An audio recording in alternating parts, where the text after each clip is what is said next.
par rapport à l'annonce de Macron. Comment vous le voyez là?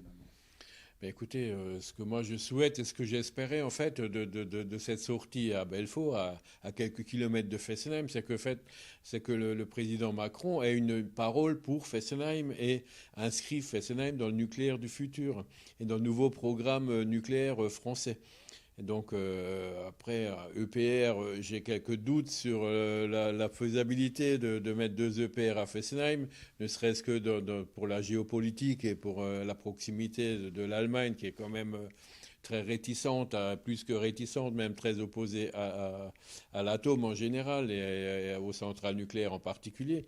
Et donc ce que j'espère, moi, c'est plutôt, je mise plutôt sur, sur une autre technologie, celle des petits réacteurs, et que Fessenheim puisse être le site démonstrateur du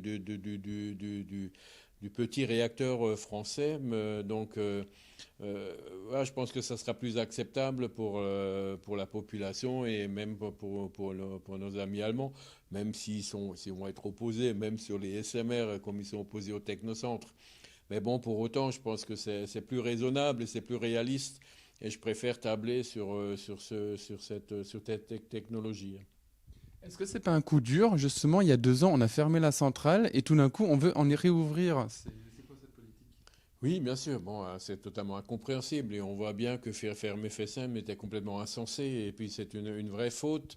C'est une vraie faute parce que sur un plan de fourniture énergétique et électrique, aujourd'hui, on est au bord de la rupture. Donc Fessenheim manque sur le réseau et ce que Fessenheim ne produit pas, on est obligé d'importer. Donc on a voulu décorréler Fessenheim de Flamanville. Flamanville n'a pas encore démarré. Donc le réseau en général est sous tension. Malheureusement pas électrique, mais sous tension parce qu'il manque de l'électricité.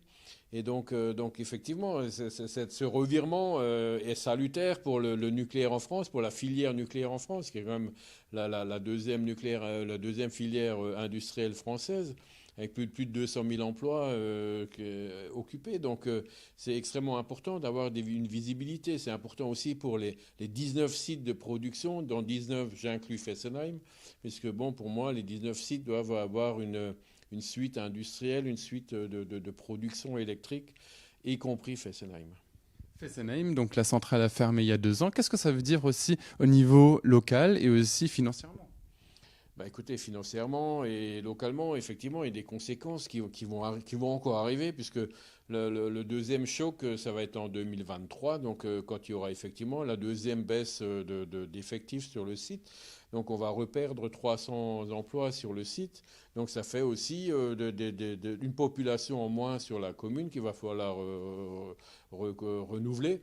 Et donc, il y a aussi des artisans, des commerçants qui sont en souffrance parce qu'ils ont vu une baisse de leur chiffre d'affaires. Il y a même un commerce qui a fermé. Donc il serait absolument urgent qu'on ait une nouvelle perspective sur ce site-là. Ensuite, la deuxième grande conséquence, c'est effectivement une conséquence financière, puisque ça, une centrale nucléaire génère beaucoup de fiscalité, ça c'est un fait. Donc c'est quand même 6,5 millions d'euros au niveau de l'intercommunalité. Qui est reversé en partie aux communes et dont presque la moitié est reversée à l'État au titre d'un fonds national de garantie individuelle de ressources qu'on appelle le FNGIR et qui est vraiment pénalisant pour ce territoire parce que c'est une vraie punition. C'est une double peine. Non seulement on perd notre fiscalité, mais en plus on doit payer celle qu'on n'a jamais touchée. Donc on a touché 100% de fiscalité, enfin on a touché 40% de fiscalité et puis on doit en payer 100%. Donc c'est pas compatible. Et donc ça va vraiment en difficulté la communauté de communes, ce qui va être obligé de se retourner vers ces communes. Donc ça va être 29 communes qu'on plonge dans l'incertitude d'un avenir. On met financièrement la communauté de communes à genoux et donc à un moment où elle doit investir pour retrouver en fait de nouvelles activités industrielles, investir dans des sites sur du foncier pour mettre à disposition d'entreprises. Donc c'est vraiment le plus mauvais moment pour perdre de l'argent et ne plus avoir les moyens de cette reconversion. Finalement, est-ce que c'est pas paradoxe que justement Macron fasse cette annonce à côté de Fessenheim finalement, donc à peine 50 km?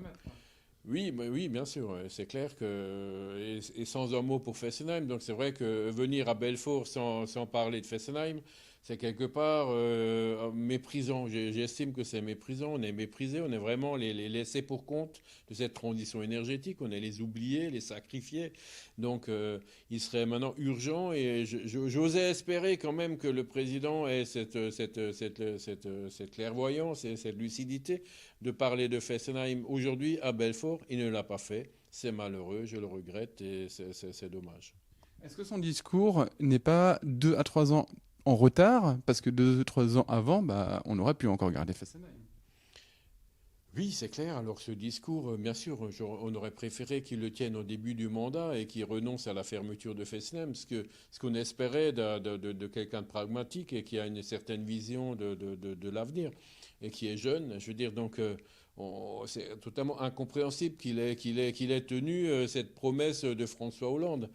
Et pour 2 ans après, même pas 2 ans après la fermeture, se dire, bah voilà, finalement, on peut pas se passer de nucléaire, même on va en construire. Tant mieux, parce qu'il les faut, de toute façon, il les faut. Mais bon, pour autant, pour Fessenheim, c'est trop tard. C'est trop tard pour sauver les réacteurs là, puisqu'ils ont été arrêtés, puis ils vont être démantelés. Mais bon, pour autant, il n'est pas trop tard pour donner un signal fort envers Fessenheim. Et c'est ce que j'espère dans les semaines qui viennent, dans le cadre de la campagne électorale. On ne manquera pas de l'interpeller. Notre président, candidat futur, donc voilà, il y coupera pas.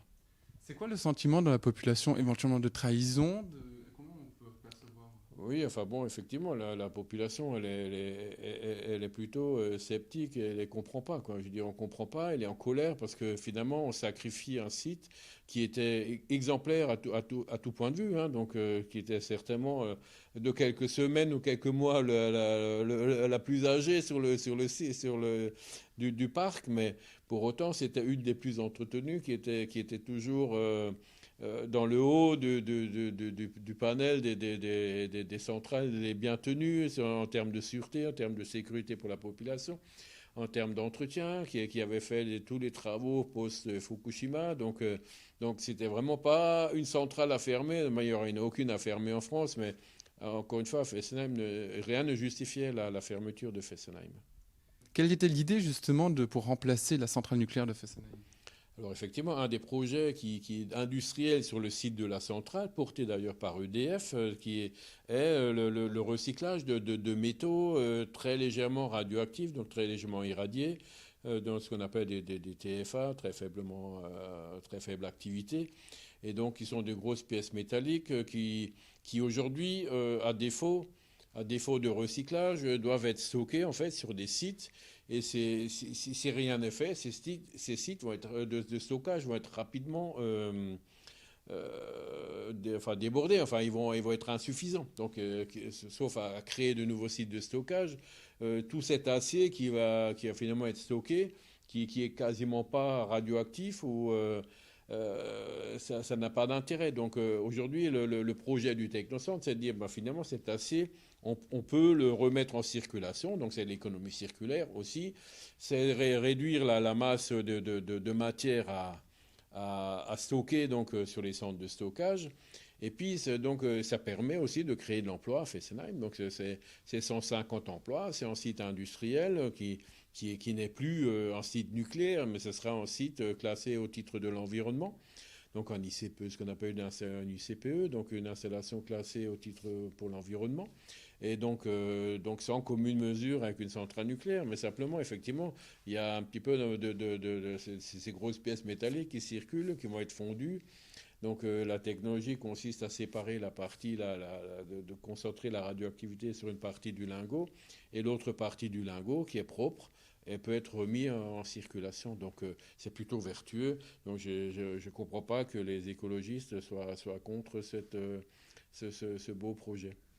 Quel est le message fort que vous souhaitez passer à Paris ou qu'est-ce qu'on espère?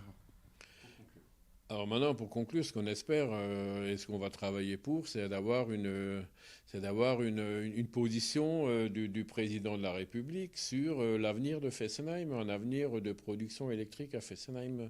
Donc peut-être basé sur les nouveaux réacteurs, donc les petits réacteurs modulaires, technologie française portée par EDF qui pourrait être un site démonstrateur à Fessenheim. Et donc, moi, ce que j'attends, c'est qu'effectivement, qu'on inscrive Fessenheim dans le plan nucléaire du futur.